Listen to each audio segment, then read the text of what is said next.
guys, it's Julie, founder of Eli Simone, matchmaking and dating coaching business based in Charlotte, North Carolina.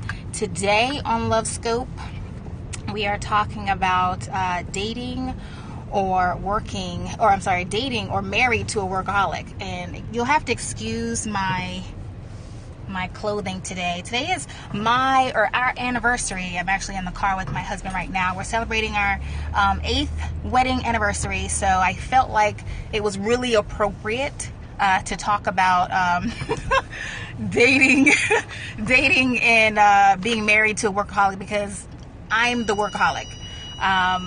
And so I really just wanted to talk about the frustrations and the stress and the issues with really being with someone who is a workaholic like myself.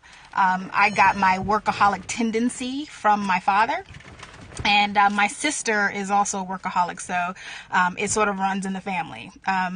But if you are a workaholic or you're dating a workaholic, this really is for you. So let's get into it.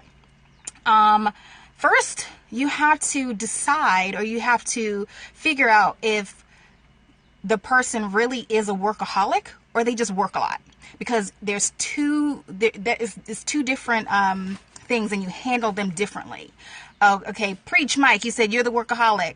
Yeah, replay it for her later, because I'm sure she can probably side with my husband, because he's the person that hates the fact that I work a lot. I used to call myself a workaholic, but I honestly think that I just work a lot. I'm an entrepreneur. I'm a mom. I have two small kids, and obviously a husband. He just went in the house, but and so there's a lot of work to be done. And not to put gender bias or gender roles into it, but men tend to are better able to compartmentalize their life, where they're like, okay, I have work, and I'm home, and I have kids, and my wife. But with us, my people, women, we tend to always be thinking of something. There's work, there's food, there's laundry, there's dishes, there's, doing the kids' hair or whatever. So I'm always working, I'm always moving, I'm always doing something. And it gets frustrating. It's frustrating sometimes for him, because sometimes he just wants me to sit down. Sometimes he wants to have just you and me time. And I'm just like, I got to do X, Y, and Z. Or I have a workshop, or I have a client, or I have this and this and that. So, it can be stressful. It can be really stressful on a relationship. But so here's what you do. A definition of a workaholic is someone who consistently prioritize their work over other priorities. So whether it is family time, it is time with your wife or your husband or children, or yard work, or whatever your priorities are. If you consistently prioritize that over, and you're more concerned with your work, then you are a workaholic. If you given a choice between doing work or doing something else, like watching the kids, or cooking dinner, or just kind of hanging out with friends and really relaxing with your significant other, then you may be a workaholic. So, but someone who just works a lot they may put in the same amount of hours, but, they really want to be home. They really prioritize, being with their family or being with their significant other. And it's really just about the intention at this point. If someone is a workaholic, then you need to understand why they are a workaholic. Because there's a reason. It's not just that they work too hard, or they are working too much, or they're money hungry, or whatever. There is a root issue that needs to be uncovered by the both of you. So a lot of workaholics, they work because there is an underlying fear of either insecurity with their job, with their status, with their placement at work, with their placement in the family home, in their placement in their careers. They may be working and working and working because they're trying to prove themselves to others or to themselves. Or they just have past experiences with money, or they have a lack of money, or they've grown up with a lack of money. And so that makes them work so hard so to that they would never have to again experience what it's like to not have money or to not have the things that they're working so hard for. So you need to have a conversation with your partner, if they're a workaholic, to uncover why they work so hard and why they prioritize working over everything else. And if you want the relationship to stay, or if you want to heal the relationship, or you want to make the relationship better, then you need to come to it's a cross in the road. Being a workaholic is not, you can't sustain that. You cannot sustain being a workaholic and still have a successful relationship and still keep your partner, because, marriages or relationships with workaholics, they tend to end up in divorce twice as much as people who don't have workaholics in their relationship. So it's not a sustainable thing. Something has to change. So if you want it to change, that's the key. You actually have to want to change. So if I'm talking to you, the workaholic, you have to know, one, why you're working so hard. What's the reason? If the reason is that you don't want your wife, your significant other, your children, whoever, your parents, to have to fear going without, or if you don't want to have issues with money, then recognize that and acknowledge that, and work with your partner to figure out other ways of dealing with that. Maybe you need a financial planner. Maybe you need to, discuss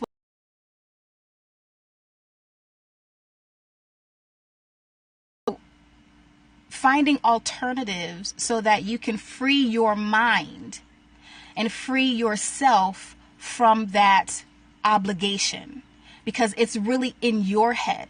It's not real. That's just a fear that you have that's driving you to work as much.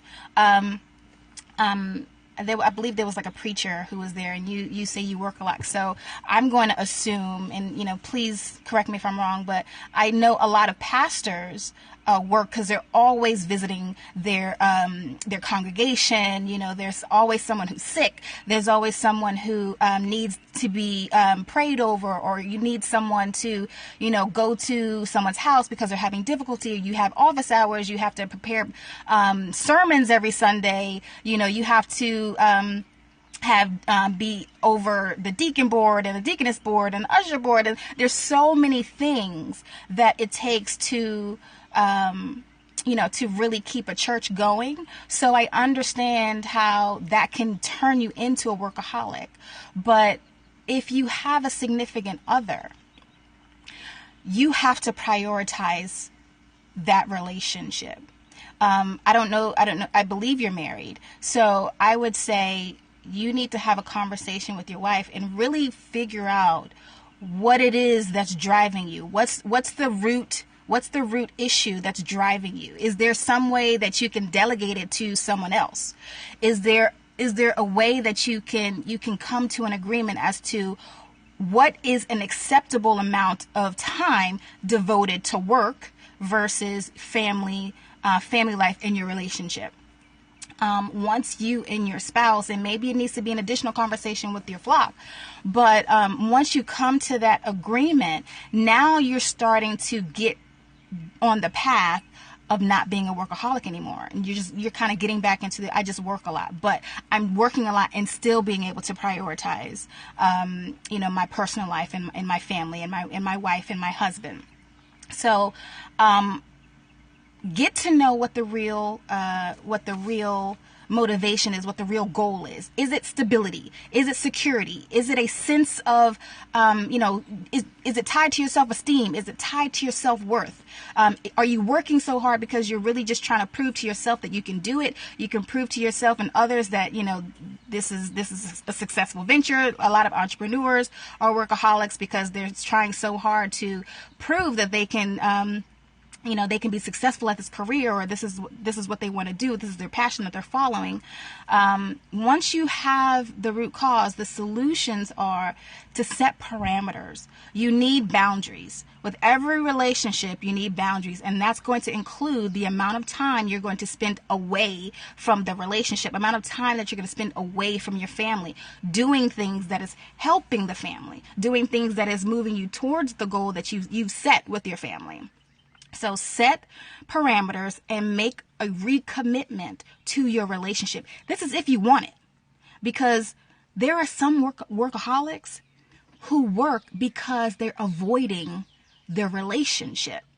They're avoiding problems in their relationship. So rather than deal with it, they're using work. So really deal with what the real issue is. Make the commitment towards moving to a place that you want to be, you and your partner want to be, and then take action. It's one thing to recognize you're a workaholic. A lot of people are proud, like, yes, I'm a workaholic. That's really not something to be proud of. It's actually pretty detrimental, not only to yourself and your health, but to everyone around you. So take action to remove those fears and remove those actions and behaviors that are leading you towards an unhealthy lifestyle and an unhealthy relationship, and then do something about it. Set some goals, set some, plan ahead. The best thing a workaholic can do is plan ahead. So if you know that you're going to be working an extra 5-10 hours this week, make sure that you build in more quality time, emphasis on quality time with your family and your relationship. Let them know that they are still a priority in your life.